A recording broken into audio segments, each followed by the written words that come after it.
Pois nada, María, moitas grazas. Nada, gracias a ti, María, e a todos vos por estar aquí.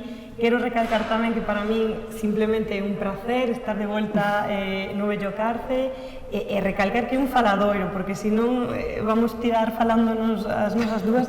Eu creo que xa basta de presentacións, a maioría da xente que estáis aquí xa liches o libro ou estades en proceso casi de rematalo, entón para mí é moi importante que falemos a varias voces.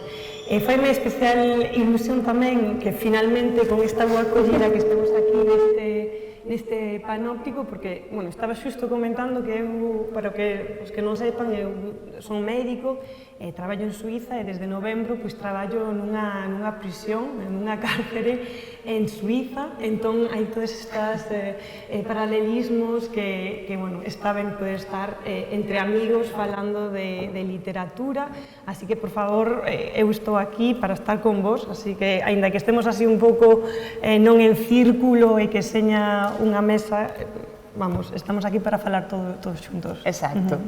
Bueno, pois comezo eu, porque sempre ao inicio nos dá un poquinho de apuro a todos.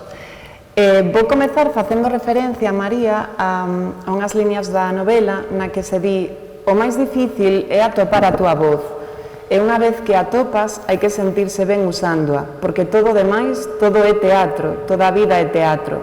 Este Burita falando. A partir desta cita, quería preguntarche como estás vivindo esta experiencia de publicar por primeira vez, e se te sintes cómoda usando a túa voz nesta especie de teatro que pode ser tamén a esfera pública da literatura. Pois sí, encántame que escollas para comezar este faladoiro, esta cita sobre a voz, e sí que é algo que obviamente aí está parafraseado, literalizado, pero algo que con Burita falábamos moi a menudo, porque ela era actriz de teatro, e para ela esta idea de buscar a súa propia voz, e sobre todo nunha época pois, que éramos adolescentes e estábamos tamén buscando esa identidade, para min pois, está bastante ligado esa idea da voz propia, quen somos, como falamos, e a min ela, cando éramos máis xoves, pois axudoume moito tamén eso de sentirse unha segura, entonces era este tipo de retaílas que quedan na cabeza, era importante dicilo así, pois no teatro, na maneira que falamos, tamén falo destos resonadores, porque ela cantaba moi ben, e tiña unha voz moi linda, e a min costame un pouco, agora falo, pero falo un pouco monótono, teño un acento, e falo varias linguas, en todas as linguas que falo, teño acento galego, e non consigo quitarmo, pero digo, tamén unha parte deste desarraigo de estar fora e manter esa voz. Entón, agora que teño esta nova faceta, porque, bueno, eu escribo, hai profesoras antiguas tamén que me viron crecer, escribo desde sempre, pero é verdade que atopar esta voz, empezar a falar un público, porque profesionalmente escribimos, pero cando se edita un libro, cando un libro está pensado ao final para que este nunha libraría, sí que hai unha parte tamén de concepción do eu como autora, non? Claro. Para min isto foi un proceso bastante longo, dicindo que, bueno, é unha faceta a literatura, pero hai outras moitas Marías, entón esta voz que agora está máis segura, pero ou bebe de moitas fontes, eu creo que no libro tamén se nota, e hai un punto tamén que fago unha meta-referencia, hai moitas destas meta-referencias, que no fondo é unha voz un pouco, quizás máis científica, un pouco máis analítica, e creo que é importante. E a verdade tamén, o feito de que este é o primeiro libro publicado, non é o primeiro escrito, pero falar e escribir en galego para min tamén supuxo unha como sobrepoñerme a esta parte casi de impostora, porque, bueno, eu marchei da casa con 17 anos, e agora teño 34, entonces levo, que, bueno, que é un exilio totalmente voluntario e moi consciente, pero, bueno, levo moito tempo fora da casa, entonces tamén que a voz seña unha voz en galego, unha voz que sí que me demandou un pouco máis de traballo, unha escritura un pouco máis pensada, tamén forma parte desa voz de autora. Claro, entendo. Pois, relacionando con isto que tamén nos falas, desas perspectivas, A min algo que me chamou moito a atención da novela, por exemplo, na páxina 35, teño aquí anotado, mencionas que comezaches a apreciar a fe calmada e tranquila das nosas aboas, e fas unha comparación desa devoción co que é a creación artística. E claro, a min, como lectora, sorprendeu-me un montón tendo en conta, pois eso, os teus estudios de neurociencia, de medicina, porque con esa afirmación parece que estás a darlle a decir que a creatividade é o que dá sentido á vida, non? Entón, quería preguntarche que para ti a creatividade e que significa, que valor ten na túa vida, entón?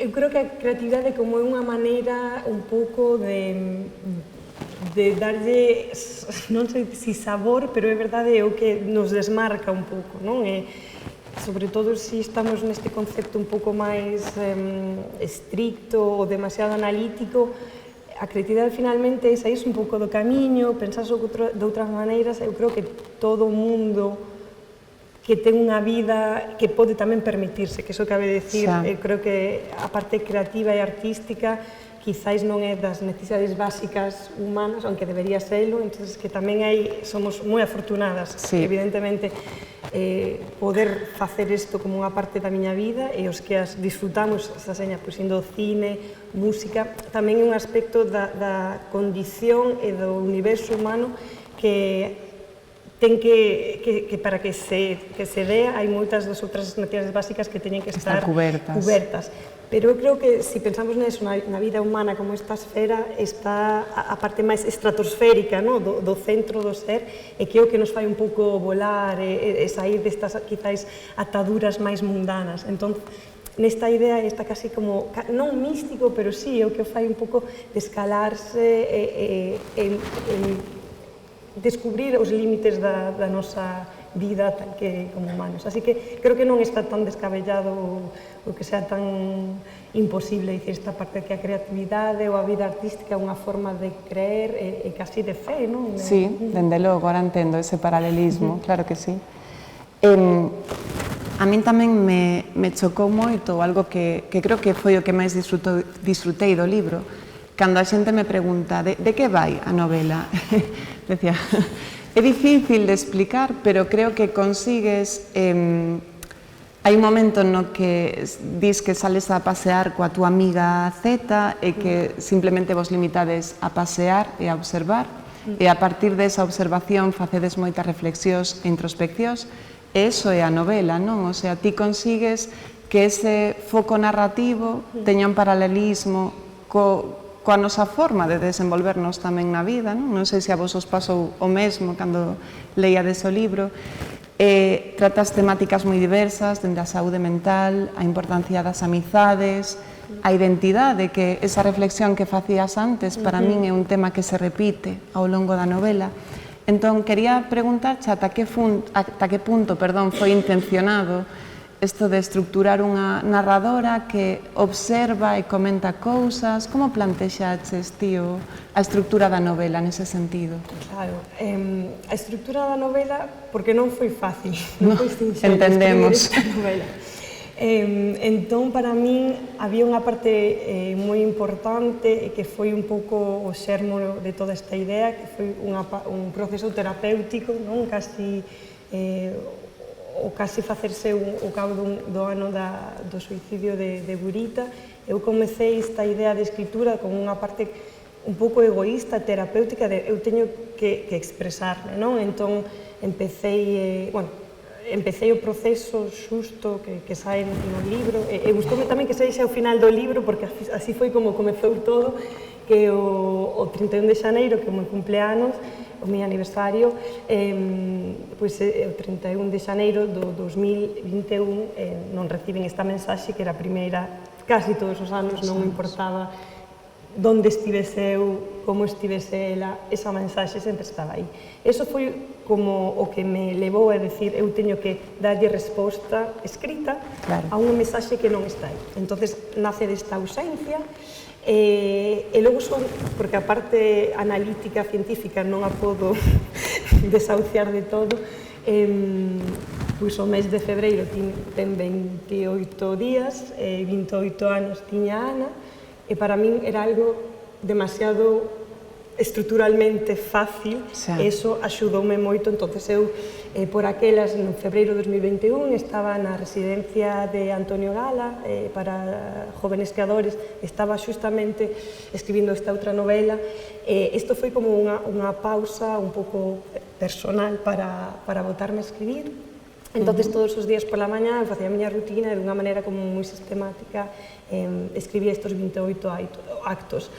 Eu creo que gracias a isto conseguín comezar a escribir a novela. Logo a novela quedou parada varios anos e creo que tamén precisaba do tempo, dese proceso de pausa que falábamos antes, a calma, e que todo o proceso creativo, ou incluso a idea de pasear sin un obxectivo e sin estas pautas, porque foi un paseo tamén sin ter que chegar a ninguna parte, nin eu sabía se isto se ia ou non a convertir nun libro ou non, e creo que iso tamén favoreceu que esos primeiros 28 actos moi emotivos, moi personais, que, bueno, compartín ca miña nai de Burita, ca miña irmá, co irmão de Burita, quedaran aí e co tempo pasaron de ser unha expresión persoal a unha interpretación literaria. E logo está a parte de que engadir o proceso de pasear, que, bueno, no meu caso, a viaxe e o fío conductor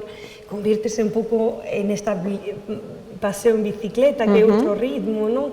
Pero sigue estando nun movimento pausado, e así que había un comezo e un final, pero era sobre todo xogar con esas, non quero dicir pausas, pero o escenario dos 28 actos está pechado, non hai moito movimento, os únicos que se moven son os demos, quizás, non? Estou eu falando nesta, e logo a outra parte da viaxe. Eso foi bastante máis, varios anos despois, que a novela pedía eso. Para que a novela e o libro fose o que é, precisitaba este movimento pausado. Entonces, finalmente, foi como un engranaxe das partes pausadas e moi emotivas, e logo ese, como ben dicías ao principio, ese paseo, que, bueno, eu fago en Xalundes nunha bicicleta, pero é un movimento, cada un ten o seu movimento, e moita xente utiliza a natación para esos momentos de introspección e calma, xente surf ou pasear ou a bici. Eu creo que é no pasear, e non son a primeira, hai moitísimos autores que xustamente falan disto, que as ideas veñen a través do movimento, é algo no pasear, estar que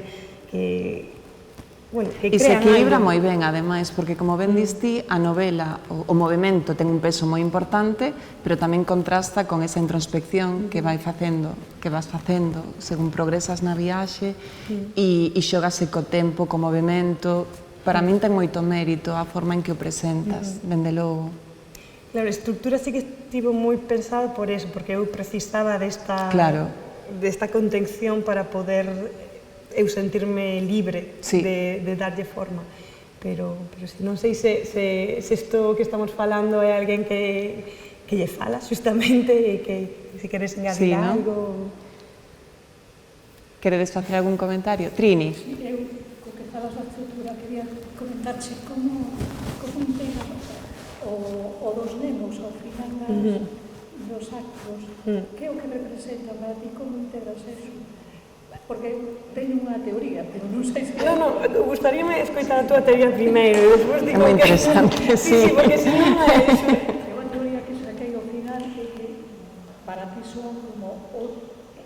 A ver, partes dunha mudanza, non? Os nemos van sacando todas as cousas, e entonces é como que vas sacando todos os demos fora, e ao mesmo tempo eses demos están facendo a mudanza, é como unha mudanza. Son os que te axudan a facer a mudanza, é o que vexo eu. Perfecto, encántame. Non, xusto exactamente. A parte dos demos, bueno, hai tres personaxes principais, que son Burita, Galle e os demos, e logo isto, descubrino isto que falábamos antes, María, que non me dera conta hasta que alguén dixo, pero Xalundes tamén ten nombre propio. Claro, sí. Outra personaxe propia. É unha personaxe propia importante, porque os demais están todos na lista. E xustamente, para min era esencial que esta parte dos actos tiveran este eco teatral, que fose unha peza de teatro, e o feito que se chamen actos, o feito que haxe esta lista de personaxes, estas acotacións, non, era o espazo moi limitado que lle permitía para os demos. Claro.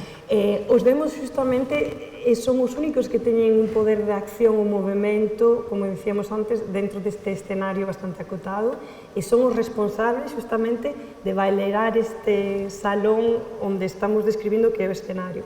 Entón, teñen un pouco esa doble función de os demos tamén son, ou así o pensaba, todas esas cousas que nos fan medo, que nos persiguen, que están aí, poden ser enfermidades, saúde mental, trauma, porque non ten por que ser, a idea de demo tamén é unha cousa moi ampla. Moi subjetiva, sí. Sí, é casi mitolóxica, un personaxe como un trasno, non? Como algo un pouco que está aí e que xoga.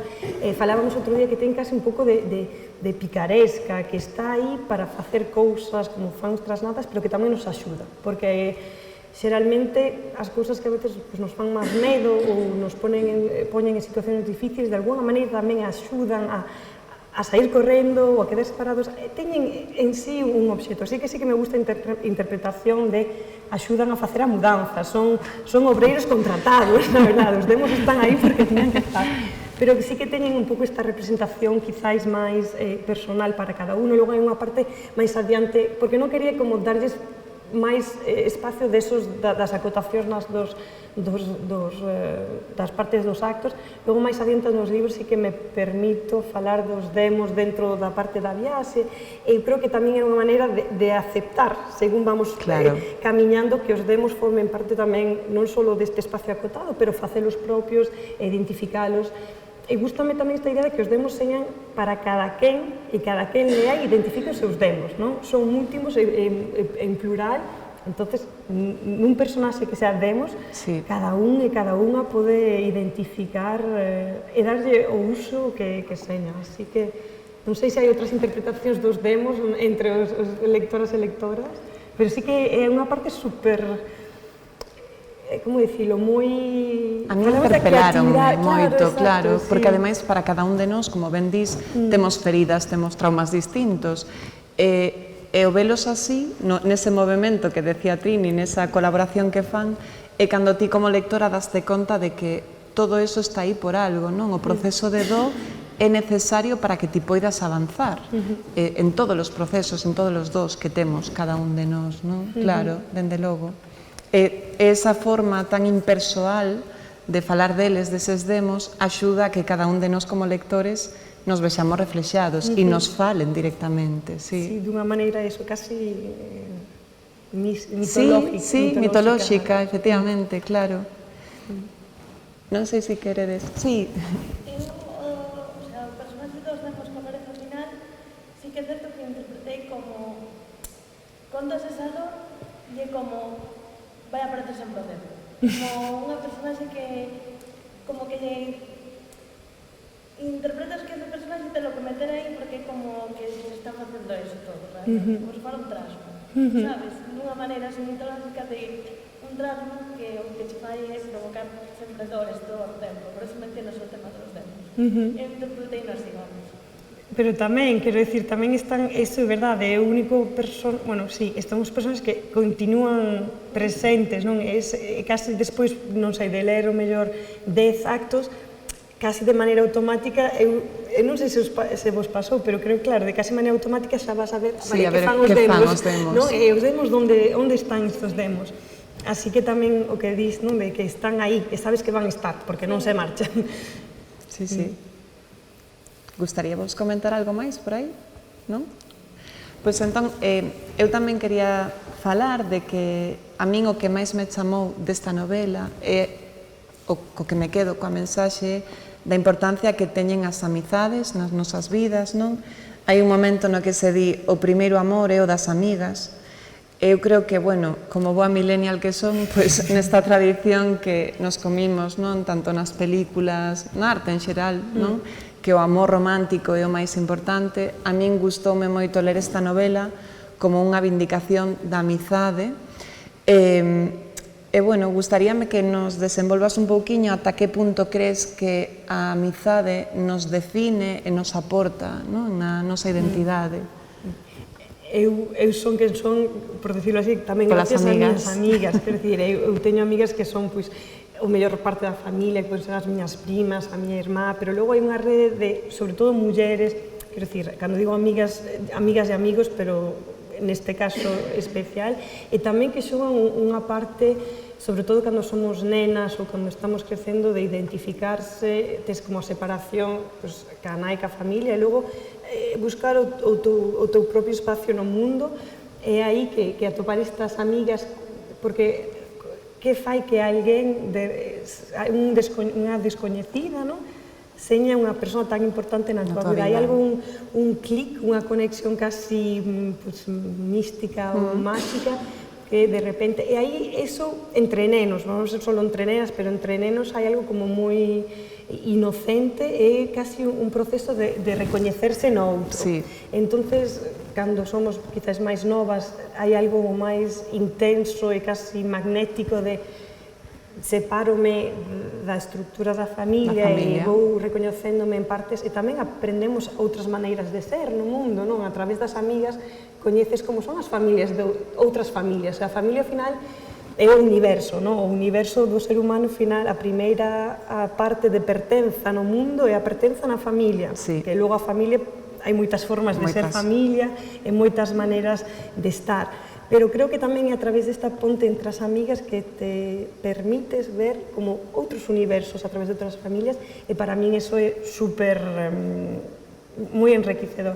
Según vamos crecendo, pois é verdade que as amizades tamén se volven a veces máis difíciles de entablar, perden un pouco esta inocencia magnética de recoñecerse, pero tamén se crean outras redes de apoio e a outros niveis moito máis profundos, que é fascinante, non? De alguna parte. Entonces, na novela, eso sí que é algo que foi moi orgánico e casi sin planificalo. Non me puxen a escribir esta novela dicindo vou a falar das amigas, da rede da amizade, dos afectos, da conexión.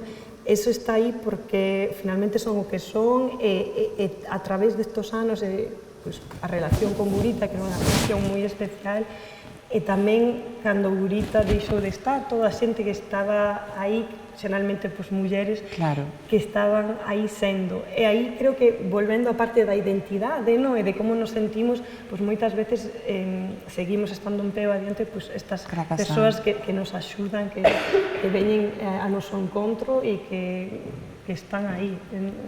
Pero é un tema moi vasto da amizade, non? Sí, sí. E tamén reflexiona sobre iso, porque creo que hai momentos, non que, bueno, compartes dende eses momentos de amizade na infancia, nos campamentos que organizaba Nova, ata... Isto tamén é moi xeracional, moita xente, que, claro, iso vivimos todos, todos, sí, sí. E despois, unha vez, que experimentas esa amizade adulta, que é un vínculo moi diferente, porque, bueno, parece que polas veces se debilita, pero non é así, siguen estando aí.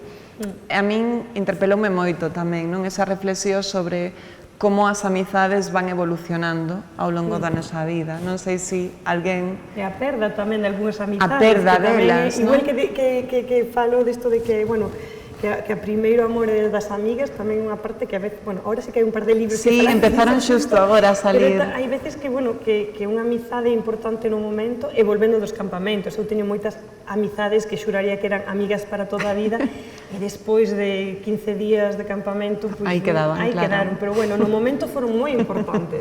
E son, non? Porque moitas veces non é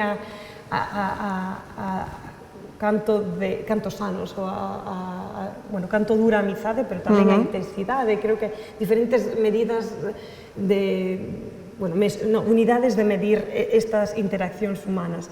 E claro, tamén a perda destas amizades que un día pensamos incondicionais e para sempre, é un temazo. Vaya que sí. Pero bueno, non sei que pensades vos, nos dous, sí.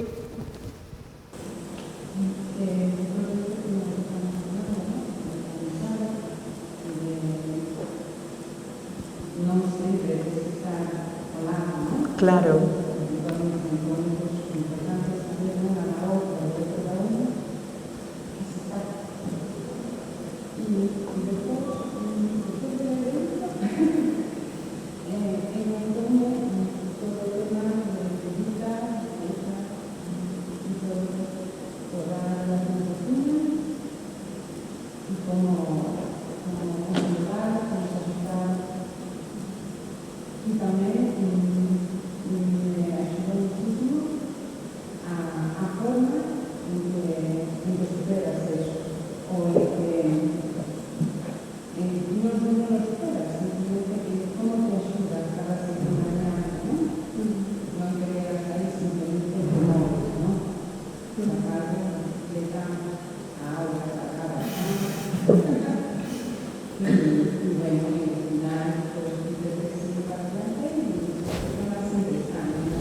Tamén esta parte da amizade na ausencia, non?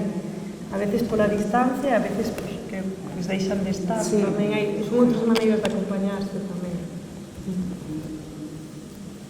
Grazas pola tua reflexión. Iria.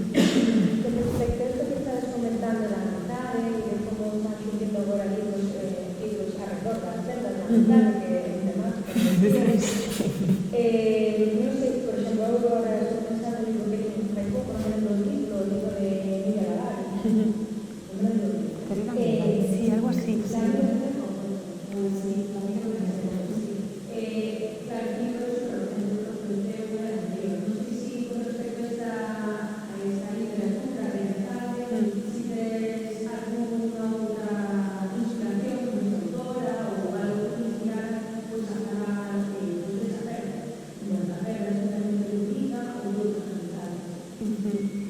Non, creo que non así particularmente, porque foi como algo moi, como decirlo, foi unha parte do proceso que estaba falando aí sen falar directamente. Eu creo que foi algo como un proceso paralelo, así que non sabría decir unha inspiración, pero sí que hai como que pode soar un pouco así, pero estas relacións de mulleres e descritas na literatura, pues, bueno, todas podemos pensar en Elena Ferrante, estas cousas que obviamente nada que ver, pero pareceme importante tamén que se poñan de manifesto estas relacións intensas entre mulleres, entre amigas.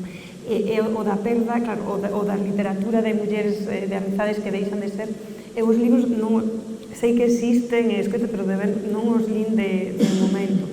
Pero, bueno, creo que como un tema transversal, como moitos que creo que toco sin meterme moito, que quizás deberían ou podría ter profundizado máis, pero sí, están pendientes na lista infinita de libros para ler mañá. Sí. Sí. A ver, todo el tema está alegoría, se puede organizar y todo esto tal, espero poner en valor que es que la amizade é moi importante para que os mulleres teñan oportunidade especial na vida profesional. E ao ano pasado non se poden para sair adiante disso.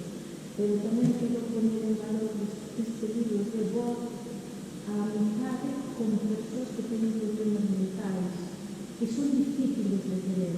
Porque, claro, eu teño unha amiga que son unha amiga dela, que nos agarramos mañá, nos pasa e tal, pero que valor ten esa amizade, que é capaz de querer a unha persoa que ora ela e aos 10 minutos é alguén imposible, que lle fai daño, que lle tal, como Gallo sabe que no fondo desa persoa hai unha persoa boa, unha persoa que quere, e ainda que as veces lle fala moito daño, que fala moito, pero que non ten nada en realidad eso que se va a notar, simplemente que a xente que leo o libro que perciba isto, que non é igual o valor da amizade de unha persona fácil de querer, de unha persona difícil por as súas circunstancias mentales.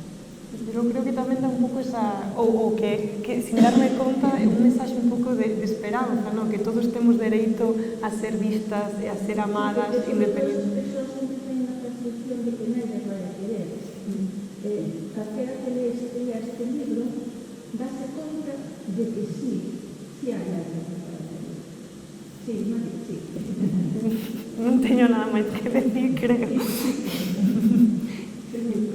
A mí parece moi importante isto que comentas, porque ademais eu como lectora tamén o percibí desa forma, no sentido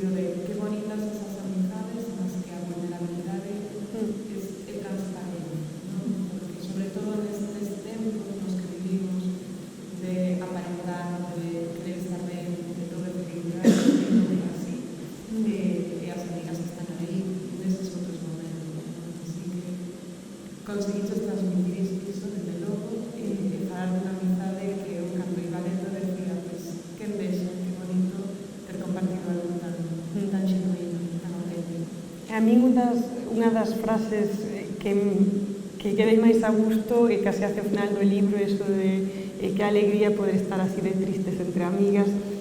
Creo que ao final é iso, non? Que quitándose todas pues, as culpas, os momentos difíciles, ao final era unha alegría compartir esos momentos e quizáis todas temos situaciones así, ao final, en que seña complicado, en que seña duro, pues sentirse afortunada e alegre por ter ese espazo, xa se está neste contexto de amizade ou outro. Creo que eso sí que é moi importante.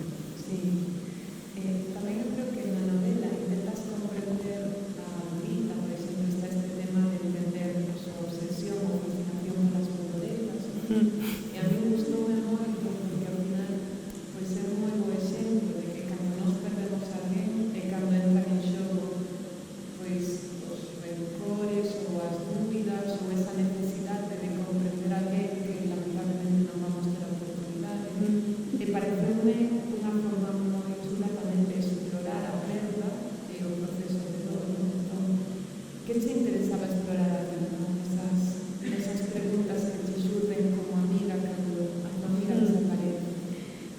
Unha parte é como esa necesidade de atopar respostas, non? De cousas que o mellor intuías ou querías saber e como ben dis, pois unha vez que non podes, é todo un proceso de elucubración, de imaginación, deste diálogo con unha mesma, cas memorias, co que queda, cas trazas, non? Que podemos ter acceso.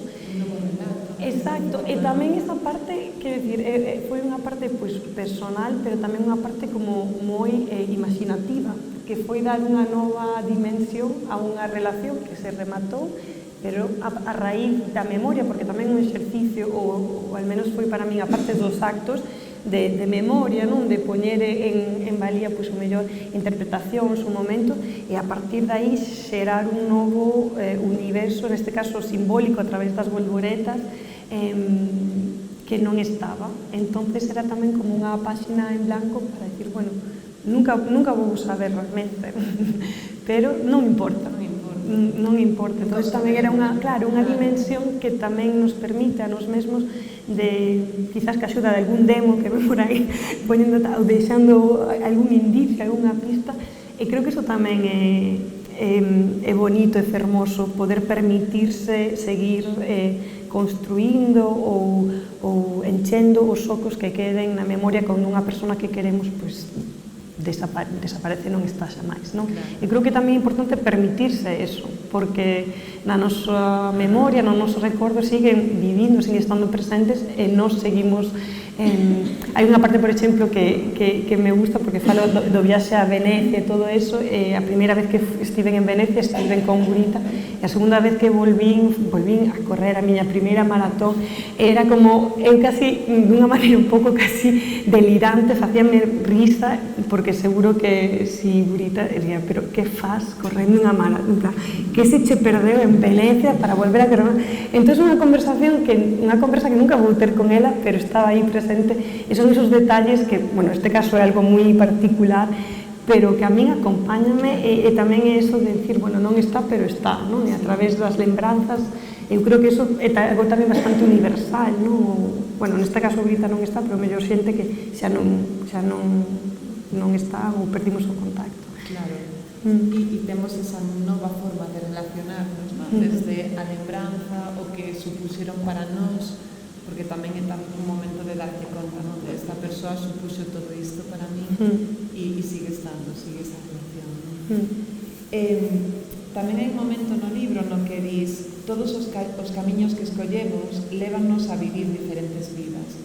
A min esta idea gustoume moito porque me lembrou a esta metáfora que aparece no libro de Silvia Plath de A campana de cristal, que igual, bueno, seguro que coñecedes, que é unha rapaza que está ante unha figueira e para ela cada un deses figos representa todas esas opcións, non? De vida que podemos ter, esas posibilidades, e según vai caendo ou vai caer os figos é como opcións que se desbotan na nosa vida, e creo que no libro tamén hai algo disso, no momento en que ti decides comezar a viaxe, ou pois hoxe vou non pospoñer e quedo aquí un día descansando, ou teño un accidente que fai que ese camiño tamén colla outra forma, non?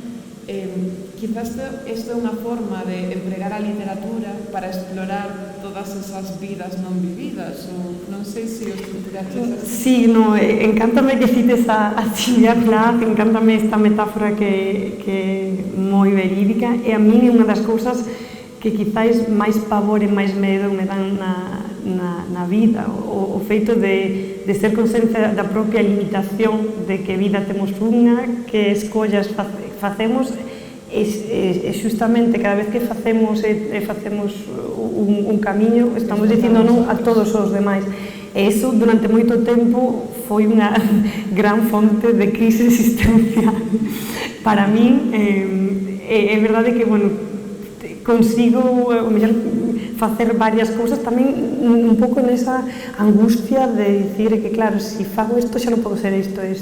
Evidentemente, ser escritora ou poder permitirme escribir historias é unha maneira de dicir, bueno, ese figo caeu, pero eu podo escribir sobre a potencialidade é algo maravilloso, non? Entonces, eso creo que sí, que a través da literatura podo permitir vivir todas estas vidas.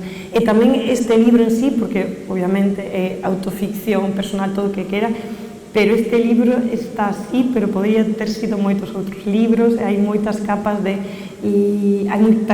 realidade e verdade, pero hai moitas cousas que non son. E a mí este xogo un pouco de espellos, de dicir, esta sí que son, esta sí que non son, tamén a veces me sorprendía a mí mesma, escribindo e incluso despois releendo ou escoitando xente comentarme cousas, dicir, síntome moi afortunada, non? Decir, a través de escritura poder ver todos estos figos que caeron e dicir, bueno, podemos volver e facer unha mermelada de aproveitar todo iso de alguna maneira. E non sei se isto a xente, porque creo que non, esta metáfora dos figos é algo que creo que é bastante universal, non? Este medo de si vamos e tiramos por aquí todo o demais, pois non se nos permite, non? Non sei. Por aí hai xente que está dicindo para nada.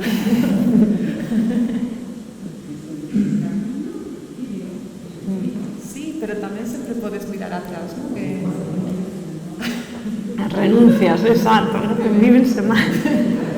Bueno, creo que o exemplo teu da tua vida, a tua trayectoria tamén un pouco, porque, jolín, a mí parece fascinante todo o que faz, e decir, alguén que estudiou neurociencias, medicina, pero que tamén tes esta área artística, a tua relación co deporte, ti estás collendo todos os vivos, é unha maravilla. O meu pesar tamén, porque a veces que veo demasiada revolución, se digo, o mellor o que necesitaba era justamente calmarme un pouco, pero ven un pouco tamén desa angustia de querer facelo todo, isto libre, porque non sei se é a mellor maneira de vivir unha vida, porque unha vida moi acelerada, e justamente no proceso de escritura e a través da literatura, porque tes que estar quieta. Eu digo que escribo moito en movimento, pero o xesto de escribir, a acción de escribir, ademais, eu moven moito entre cadernos, gusta moito escribir a mao e logo todas estas diferentes capas, é o que me dá un pouco de pausa. Eu creo que tamén me axuda un pouco, vale, sí, fago todas estas cousas, pero logo o que queda precisa tempo e precisa calma. Entón, de alguma maneira, unha maneira de autorregularme. Que tamén o reflexas no libro, porque hai un momento no que falas de que hai espazos que son inamovibles, pois, de exemplo, os ultramarinos, as perruquerías, e faz ese contraste entre, bueno, esta vida na que ademais na nosa sociedade parece que constantemente se está a demandar novas experiencias, novas ferramentas, todos temos que estar facendo, producindo constantemente, pero logo están eses espazos inamovibles que realmente somos que nos definen, non? E que nos aportan a calma e nos veñen a decir, serena, porque isto é o que somos, non? Últimamente estaba pensando niso tamén, porque hai un concepto que non sei se os coñeceis, non? Que é o concepto do terceiro espacio, que son como estos espacios nos que tes unha identidade sin ser o que sea definido. Pode ser como a praza que vas todos os días e sentes nun banco e a xente recoñece porque está sempre no banco, o bar no que entras e que o mellor a xente coñecete polo alcume ou así, pero que non tes unha identidade un pouco estricta.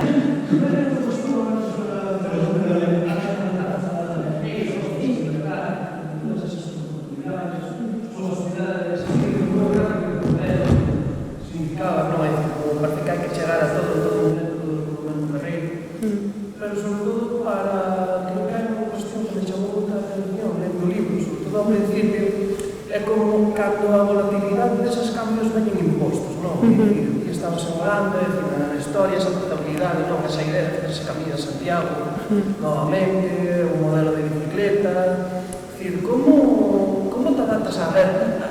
A miña pregunta é un pouco a vértixe de ter eses cambios, non? No que unha rede de amigas te axudan a seguir adiante, pero como te adaptas a esa vértixe de cambios que prácticamente se producen, é dicir, unha pandemia, ter que traballar con 200 km na casa, como? Eu creo que eso, personalmente, un pouco que teño un pouco esta predisposición de que todo pode ser unha aventura. Entón, que o mellor un pouco inconsciente, non, tamén, pero de ver todos os altos obstáculos que poden ser os contratempos no camiño como unha opción de decir, vale, isto non o plantexar así, pero aquí estou e vamos a ver que pasa, non? Entonces eu creo que hai un pouco disto de vivir a vida con un pouco, casi con esa curiosidade de nena de ai, pasa isto, que tamén, o sea, o momento que me foi un pouco cataclismo, pandemia, mudanza, ruptura amorosa e o suicidio da miña amiga, foi como, vale, e que máis? Pois nada, non, a partir de aquí. Pero xustamente foi este momento o que me deu o ánimo para escribir, de alguna maneira, porque claro, eu tiña cadernos na casa da miña nai, hai cadernos de todo tipo de escrituras, de pascualinas, a diarios, de todo, pero nunca lle dera xustamente o espacio, porque era, vale, agora fago isto, agora estudio isto, e nunca me permitira xustamente que falábamos de pasade. E cando vas a realmente permitirte a ti misma tomarte o tempo para escribir? E creo que foi gracias a que todo pasase así, como esta peli, non todo, toda vez, todo por todas partes está, que me fixo pois adaptarme e parar, e foi a raíz deso, pois estive un tempo traballando en Donosti como médico, logo fui a Grecia a traballar nos campos de refugiados tamén voluntario, e logo dixen, pois agora paro, e tiven a sorte, obviamente, de que tiven esta residencia artística en Córdoba, que de novo tamén é moi fácil, é moito máis fácil que te acepten, que dicen, pois agora tes esta oportunidade, pero é unha maneira de parar que quizás non me plantexaría se non estivera todo tan patas arriba. Entonces, foi todo moi difícil, pero eu digo que estou agradecida tamén porque quizás se non pasaran as cousas así non estaría hoxe falando deste libro, porque quizás non me permitise parar para buscar esos momentos de calma e deixarme ser. Claro. E volvemos ao que decíamos antes, non? Bueno, escoítase, na verdade. Que os demos o que fan tamén é pois obrigarnos, non, a coller as rendas da nosa vida e darnos conta do que realmente ten prioridade e do que non. Entón, pois os procesos de do a morte ás veces teñen ese poder, non, de despertarnos, facernos despertar. É un pouco tamén como unha alerta de que todos somos mortais, moi mortais, e esta, bueno, sí, como esta recordatorio de que hoxe estamos aquí e mañá nada está escrito, non? É unha parte como do efímero da vida que aínda que todos o sepamos, vivimos, pensamos, filosofamos, pero hai veces que esquecemos. Sí, sí. Eso tamén está reforzado polos tópicos, non? Que aparecen en cada un dos actos. Sí, sí. E esos tópicos tamén teñen como moitas capas, pero Burita estudou o bachillerato de clásico, no, de latín e grego. A mí parecíame moitísimo máis difícil que a química, as matemáticas, entón tiña un pouco esta dicotomía e tamén eso como un saber universal que está aí, pois, bueno, nos orixes, non? Da civilización greco-romana e que siguen estando a día de hoxe, pois, sendo moi pertinentes e que podemos aínda a día de hoxe sacar pois, pequenas pílulas de coñecemento. Eu agradezo moito que fagas esa vindicación das humanidades, porque creo que nos tempos que corren está sendo super perigoso, así que genial que ademais alguén que estudiou ciencias, que ten esa perspectiva, as vindique, pareceme moi necesario. Sí, que son, pues eso, tristemente cada vez máis necesarias, e tamén algo que ver con esta necesidade de que todo non todo ten por que ter un obxectivo ou ser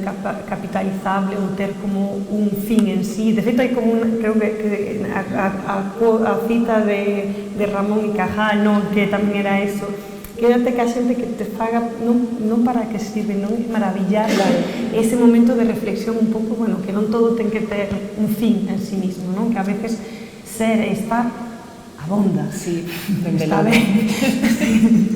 Sí.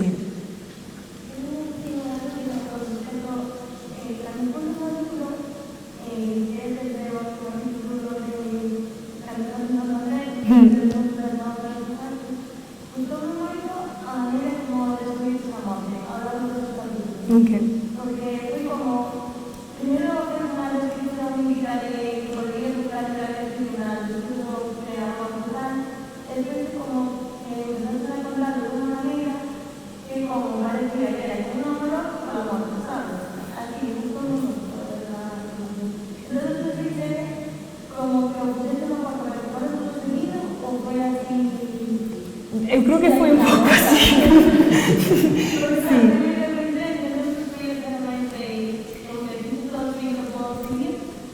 Claro, a ver, tamén no proceso de escritura non é algo para nada rectilíneo, ou menos a maneira que eu escribo, o sea, hai a estructura, pero logo hai como moita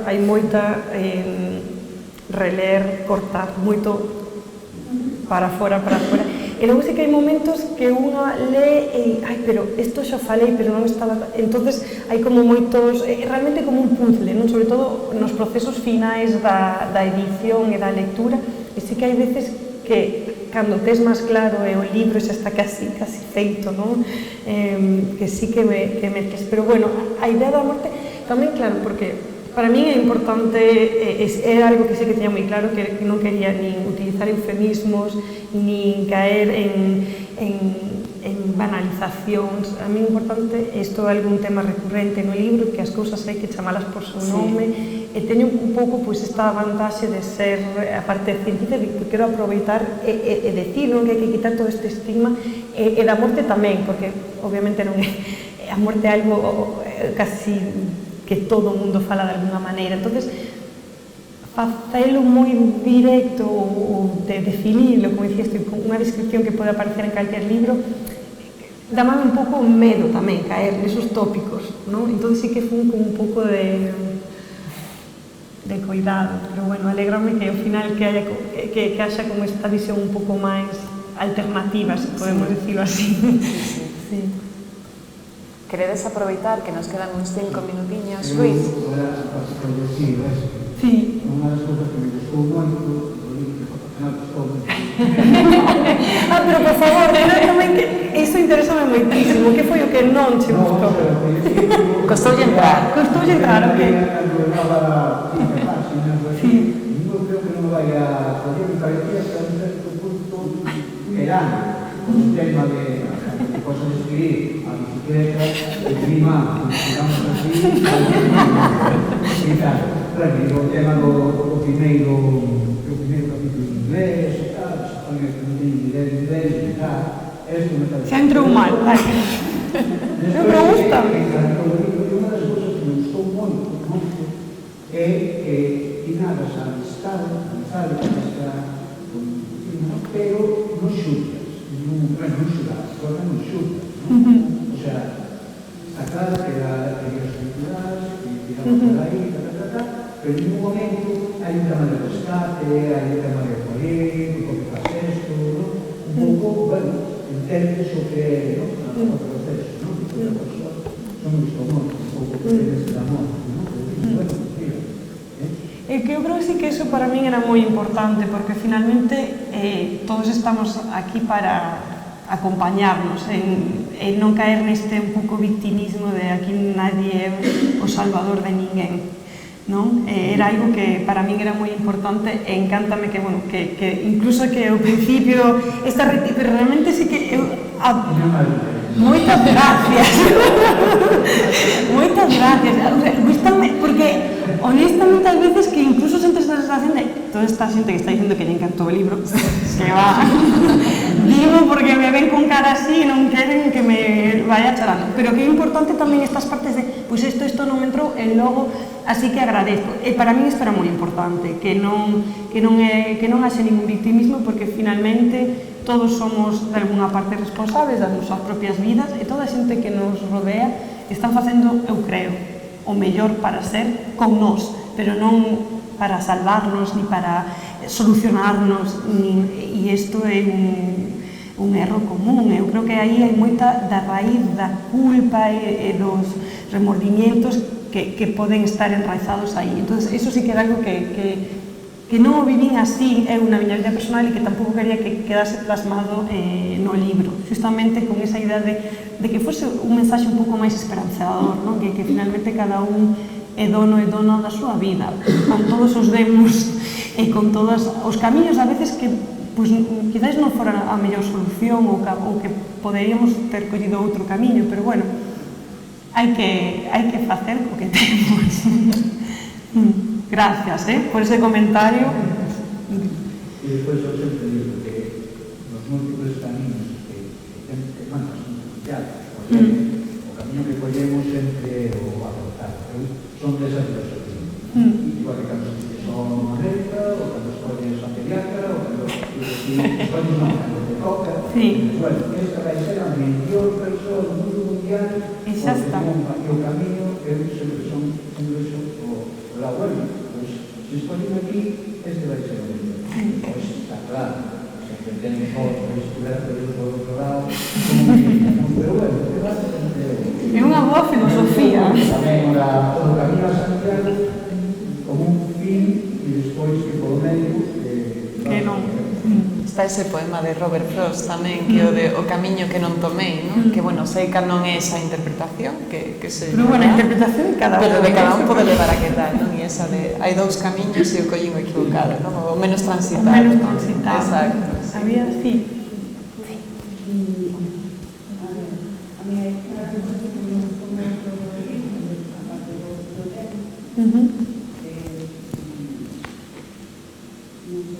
Como unha terapia, como ti botas, eu uso as persoas, hai frases que están escritas en segunda persoa, cando falas con ela, e despois outras cando faz como un diario, uso en primeira persoa.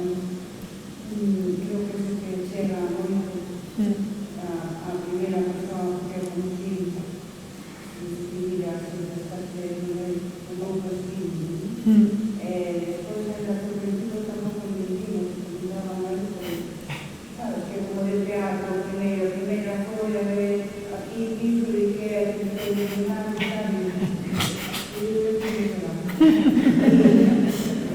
No, pero encántame, por favor, máis comentarios así. Tirádeme máis ovos, me encanta.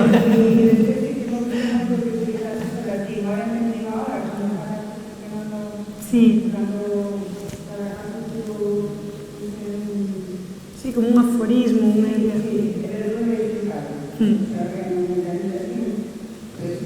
Bueno, eu para min tiven que traducir, quero dicir, eu en latín non estudiei, pero bueno.